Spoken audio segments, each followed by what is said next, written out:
పరిశీలించాకే తీర్పు వెలువరించారని చెప్పి అన్ని విషయాలు చెప్పారు. Please continue.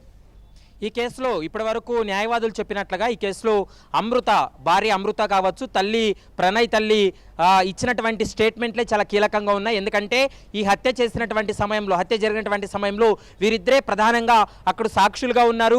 వీరి యొక్క స్టేట్మెంట్ల ఆధారంగా చేసుకుని పోలీసులు పూర్తి స్థాయిలో దర్యాప్తు జరిపిన తర్వాత వీరిద్దరినీ కూడా సాక్షులుగా పెట్టడం జరిగింది. వీరిద్దరిని మెజిస్ట్రేట్ ముందు మరోసారి దాదాపు 2 సార్లు మెజిస్ట్రేట్ ముందు వీళ్ళ యొక్క స్టేట్మెంట్లు కూడా గతంలో రికార్డ్ చేసినటువంటి పరిస్థితి కనపడుతుంది. ఎస్సీ ఎస్టీ కోర్టు అయితే మాత్రం ఈ కీలకమైనటువంటి నిర్ణయం తీసుకుందని చెప్పాలి. ఎందుకంటే ఇప్పటి వరకు పోలీసులు సేకరించిన దాంట్లో సీసీ ఫుటేజ్ కావచ్చు, టెక్నికల్ ఎవిడెన్స్లో భాగంగా నిందితులు హత్య సమయంలో వీళ్ళు వాడినటువంటి మొబైల్స్ అన్నింటినీ సీజ్ చేసినటువంటి సమయంలో మొత్తం కూడా ఆ మొబైల్స్ అన్ని అనాలిసిస్ చేసిన తర్వాత సైంటిఫిక్ ఎవిడెన్స్ అన్నింటినీ సేకరించిన తర్వాత ఆ రిపోర్ట్ను స్వయంగా న్యాయమూర్తి ముందు కూడా పెట్టినటువంటి పరిస్థితి అయితే కనపడుతుంది.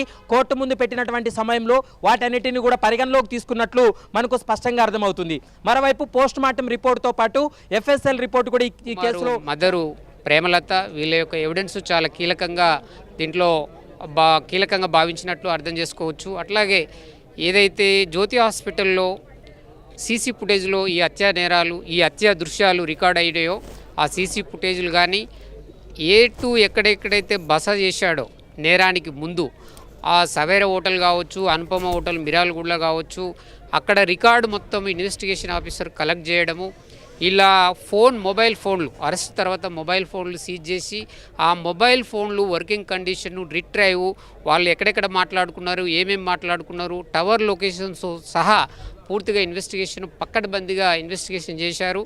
దాదాపు 1400 పేజీల ఛార్జ్షీట్తో పాటు డాక్యుమెంటేషన్ కోర్టులో ఫైల్ చేశారు. ఆ ఫైల్ చేసినటువంటి సాక్ష్యాలు ఏవైతే ఉన్నాయో వాటన్నిటిని కూడా ప్రాసిక్యూషన్ సక్సెస్ఫుల్గా అందరితోటి సాక్ష్యాన్ని రికార్డ్ చేయించి డాక్యుమెంటరీ, ఓరల్ అట్లాగే టెక్నికల్ ఎవిడెన్స్ను కోర్టులో ప్రొడ్యూస్ చేయడం జరిగింది, రికార్డ్ చేయించడం జరిగింది. ఆ ఎవిడెన్స్ను కూడా కోర్టు నమ్మి ఈరోజు A2కు డెత్ పెనాల్టీ ఇవ్వడం జరిగింది. అట్లాగే మిగతా వాళ్ళందరికీ 302, రెడ్ విత్ 120B IPC అట్లాగే సెక్షన్ 325 ఆఫ్ SC/ST/PO యాక్ట్ కూడా ప్రూవ్ అయింది. కాబట్టి the prosecution successfully established behind all the reasonable doubt.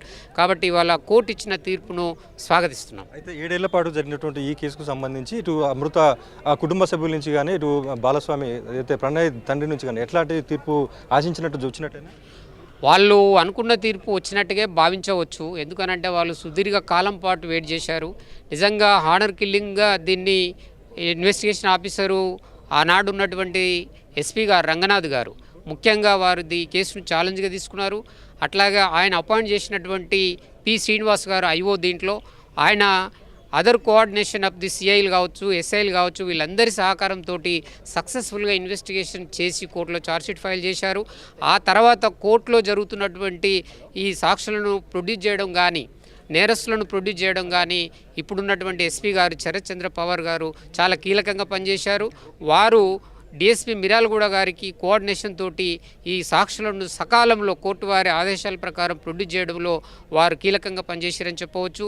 అట్లాగే కోర్టు పీసీలు కూడా ఎవరైతే ఫ్రమ్ ది బిగినింగ్ నుంచి ఉన్నటువంటి మధుసూదన్ ASI కావచ్చు, అట్లాగే కోర్టు కానిస్టేబుల్ వీరస్వామి కావచ్చు, నాగరాజు కావచ్చు, వీళ్ళందరూ కూడా సాక్షులు సకాలంలో తీసుకురావడానికి అసలు ప్రస్తుత సమాజంలో ఈరోజు జరిగినటువంటి తీర్పును ఎట్లా చూస్తారు? ఇది న్యాయ వ్యవస్థలో కీలకమైన తీర్పుగా దీన్ని భావించవచ్చు. ఇది సమాజం పట్ల ఖచ్చితంగా దీని ప్రభావం ఉంటుందని నేను భావిస్తున్నాను. ఎందుకు అనంటే కులరహిత సమాజాన్ని ఆ రోజు డాక్టర్ బిఆర్ అంబేద్కర్ గారు కోరుకున్నాడు, రాజ్యాంగంలో కూడా పొందుపరచడం జరిగింది. కానీ నేటికి కూడా మీరు చూశారు, సూర్యాపేటలో కూడా మాల బంటి పరుహత్య, ఇంకా పరుహత్యల పరంపర కొనసాగుతూనే ఉంది. ఈ తీర్పు వల్ల ఖచ్చితంగా కులము అని చెప్పి బాగా ఎవరైతే దాడులు చేస్తున్నారో వారికి చెంపపెట్టుగా తీర్పును భావించవచ్చు.